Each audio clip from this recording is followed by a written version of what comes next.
When are we getting out of Lorien? When are we getting the hell out of Lorien?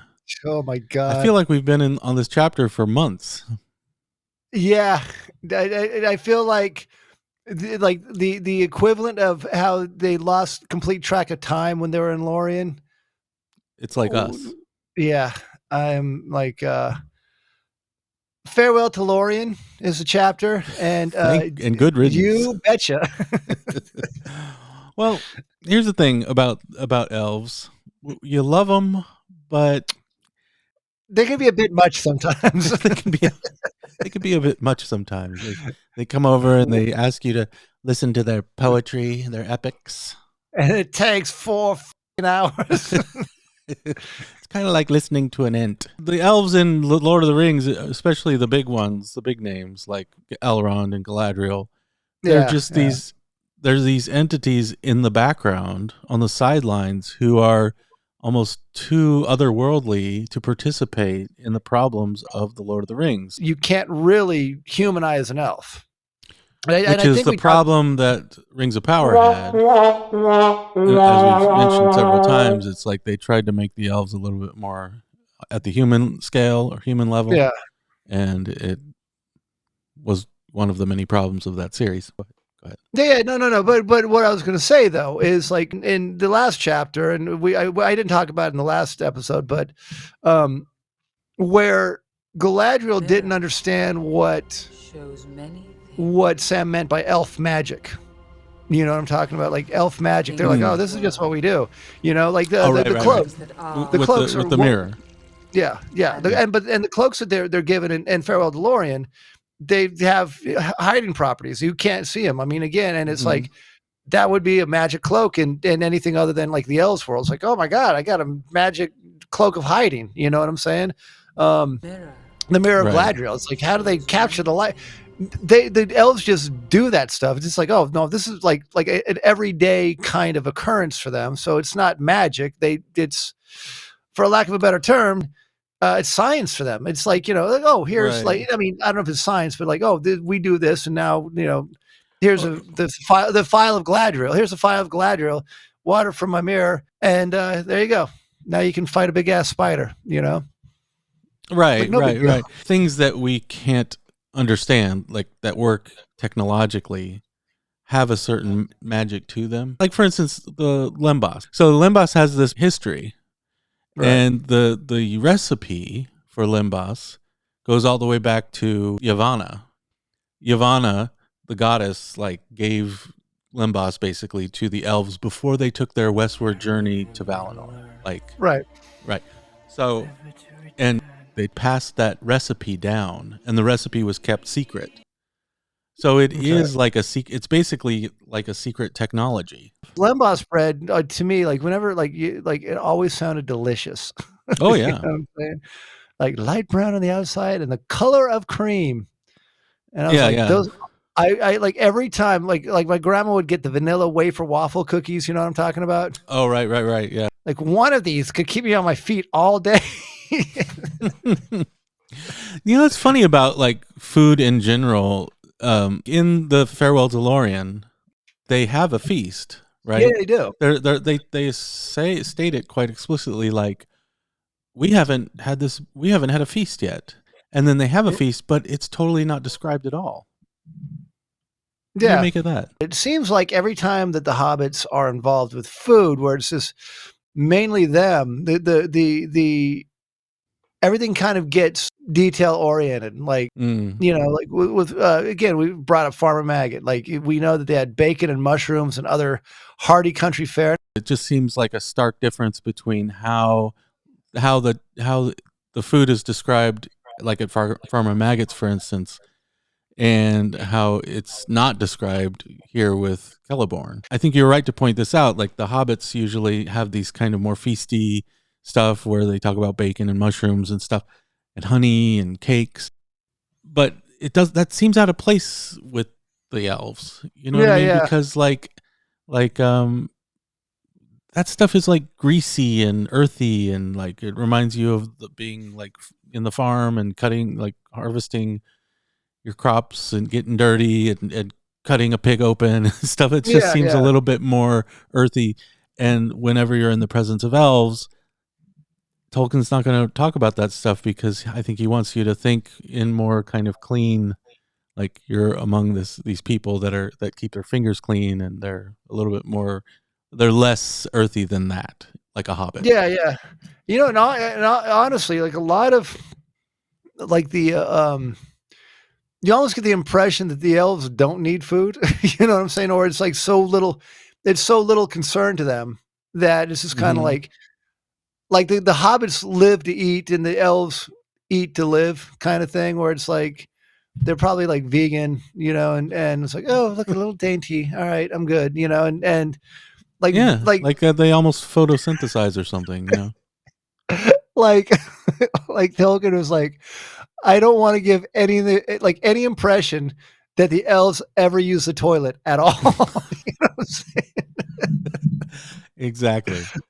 I mean, like, meanwhile, Samwise, just you could just picture him destroying the woods in the back. Just like you just picture him like at Farmer Maggot's, like, Mrs. Maggot, where's your toilet? I gotta excuse myself. Where's the loo? And then Mrs. Maggot later comes out. She's like, Samwise Gamgee, you destroyed our loo. Who blew up the outhouse? You destroyed the outhouse. It'll have to be fumigated. But yeah, I mean, but exactly. I don't think Tolkien wanted to put the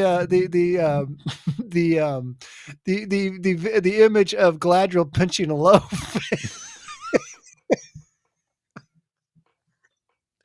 There is a tempest in me. Oh, sorry. Yeah, I didn't mean to go potty route, but I just like, it just occurred to me that because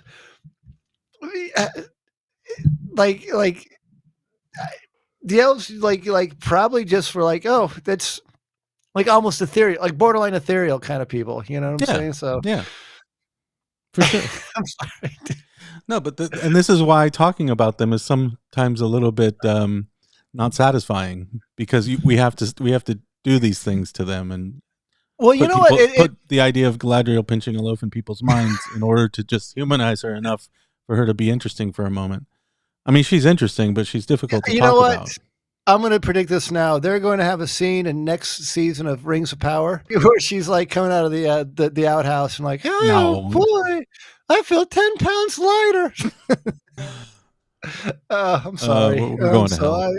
I know. I don't. Yeah. So anyway, when they give the Lembas to the company, at first Gimli kind of sneers and is like, "Cram," he said under his breath as he broke off a crisp corner and nibbled it. His expression quickly changed, and he ate the rest of the cake with relish. Yeah, which is weird because they never mentioned any condiments. You know. Yeah, I'm surprised that the elves were like, "Oh, here's some relish." I don't know what kind of relish that was. Is that pickle relish? They have it in a little squirt bottle. Yeah, I know. I mean, don't picture the elves eating much relish. Yeah. Okay. Yeah, that seems like that. It's funny that we both came up with that pun at the same time. I know. It's like, oh, relish. Yeah. It's right there the whole time. Oh, can you imagine dipping one of those those vanilla waffle cookies, the waffle cookies that you were just describing in pickled relish? Yeah. Oh God, it's just gross. You know what's funny though? So the vanilla waffle wafers is what I always thought cram was, or not cram, but Lembas. Yeah. Cram, I always felt that they were made out of Bisquick. You know what I'm saying? Just like lumps of Bisquick. They were just baked, and then you just like kind of ate them, like just like like no flavor, just Yeah, cram just it has a unappealing name to it, kind of like spam. Yeah. Can you imagine cram and spam? Dude, I love spam. What do you got for lunch? Oh, cram and spam. Dude, I've got like spam eggs and rice. It is delicious, man. It is good. Yeah. So, yes. So anyway, but it's interesting. I think that Gimli was expecting the cram to be kind of tasteless and bland, or just not very appetizing, right? Yeah. And he was pleasantly surprised that it was actually pretty tasty, right? Yeah. And then at the end of this page, he says, "Indeed, it is. Why, it is better than the honey cakes of the Bjornings." Yeah. And that is great praise, for the Bjornings are the best bakers that I know of, but they are none too willing to deal out their cakes to travelers in these days. You are kindly hosts. So he thinks that the Bjornings make these honey cakes, and that the Lembas is much better, right? Right. But it struck me as funny because the Bjornings, if I recall my Hobbit lore from The Hobbit, the Bjornings are no fans of the dwarves. They don't like the dwarves. Kind of, but well, I mean, Bjorn doesn't like the dwarves, and I think the Bjornings don't like the dwarves. Right. So what I was thinking, real quick, just my pet theory, maybe the Bjornings were, when they did end up giving dwarves their honey cakes, they like spit on them or something. No. Or poisoned them, or made them kind of slightly disgusting somehow, so that when Gimli eats this, he's like, "Oh, these are much better than those honey cakes I get from the Bjornings." Yeah, it doesn't taste like poop. It doesn't taste like mucus, like the kinds I'm, because he was expecting something to taste kind of gross, and he was pleasantly surprised that it didn't taste gross.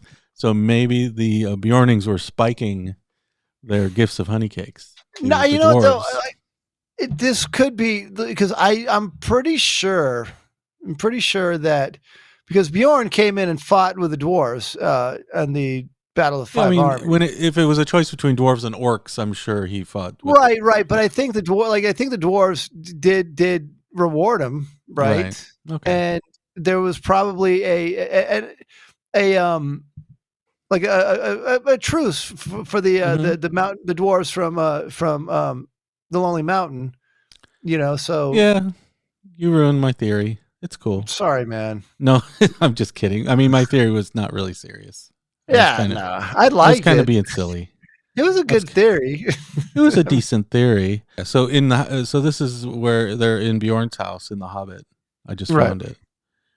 So where there's a lot of food described in that scene. Yeah. Where it's like, he would provide ponies for each of them and a horse for Gandalf. This is where he's feeding them giving them provisions before they leave. Yeah. Much like Galadriel's doing here, giving them food for their journey.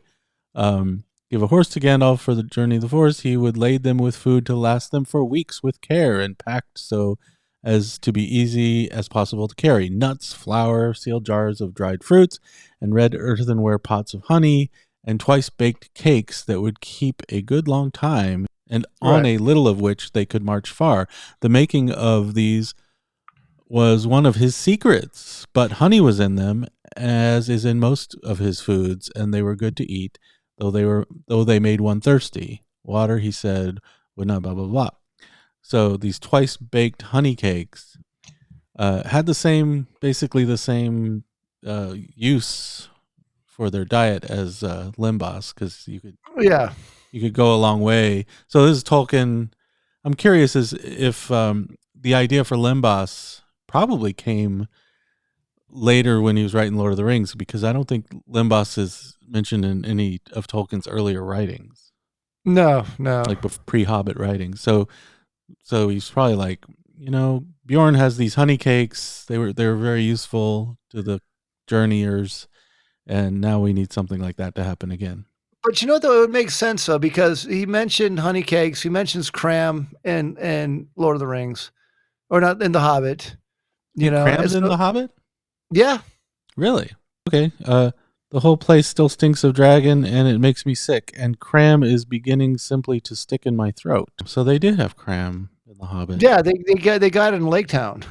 Oh, I always remember like the food in Lord of the Rings. Like always stood out to me because like even like when they caught the conies and they want taters and there's no taters. oh, But right. like That's another one. yeah, you always remember like when they got food. It's like it's weird, but there's an emphasis on it in Lord of the Rings. It feels like almost solely with regard to hobbits specifically. yeah. And I think Tolkien is just trying to show that there's something very hearty and comforting about hobbits that the elves of Galadriel and Celeborn and the elves of Lorien kind of lack. And even the men, like you don't get Aragorn eating. It's never described like, oh, Aragorn fixed up a big coney stew and fed it to us, and Boromir partook of the honey cakes and savored every morsel, because like the men seem a little bit more aloof and a little bit less appreciative or less focused on like those comforts of home. But you know what, it seems like there's a practicality to like say Aragorn and Boromir and the men and like the closest thing to like I think like somebody enjoying food outside of the hobbits is Gimli here. If it was like Gimli and the hobbits, I think every food stop would be documented, because he's like, oh, right. Yeah. If it weren't for Celeborn and Galadriel, and if it was just Gimli and the hobbits, then we would know what feast they had in Lorien. It would be like, it would probably just be like sausage links. We travel all the way to Mordor to sample that fish that you can only get there. You can only get it in the dead marshes. Yeah. Dead marsh stew. Yeah, dead marsh stew. There's a pike that lives among those dead people. I mean, it's very rare. It was like they brought back Anthony Bourdain, like it's like or that what was that jack off that always like just goes and eats like the weirdest shit. Like he had that show. Oh well, there's Bear Grylls. No, like spiders. No, he was on the Food Network. Hold on, let me look him up real quick. Andrew Zimmern. Okay, so what's up with this guy? This rotund little bald dude that would go to like the jungle of like the deepest jungle of Malaysia and eat bugs. You know what I'm saying? Or like here, like we're gonna sample savor them. Yeah, it's like and describe in great detail, like oh. But would it be like the local? Would it be what the locals ate? Yeah. Okay, like, so he'd be like it was called like basically fucked up food or something like that with Andrew Zimmern. Or it'd be like here in Borneo they eat monkey brains. Yeah, absolutely. Okay, that's it. It's like there's horse meat or whatever, like the weirdest crap. And like the guy was like, oh, like you'd be orgasmic about this stuff. Where it's like, oh yeah, the orgasmic guy that would always like. Oh, no, not that guy. Not that guy. Like, so my point is like the four hobbits, Gimli and Andrew Zimmern, just going from place to place, eating the most outlandish stuff of the land, yeah, right. And then describing it, and then in the background, they're like, "Oh, by the way, we have this ring that we got to drop off." Or when he meets like Faramir in Ithilien. Yeah. Like, tell us, Faramir, what do the locals eat? What's good here? What do you guys eat when you're in Ithilien? What do you think? Like, and finally, like, oh, you guys live off worms? That sounds delicious. The worms? Let me try some Ithilien worm stew. I'm gonna have that. The thing about Andrew Zimmern though is like it's funny because he would eat like water buffalo butthole, right? And then like you give him a piece of spam and he's like, I can't eat spam, it's so gross. I'm like, you were literally eating like the innards of every animal alive, and spam does it. That's your kryptonite, right? Okay. Yeah. Whatever, dude.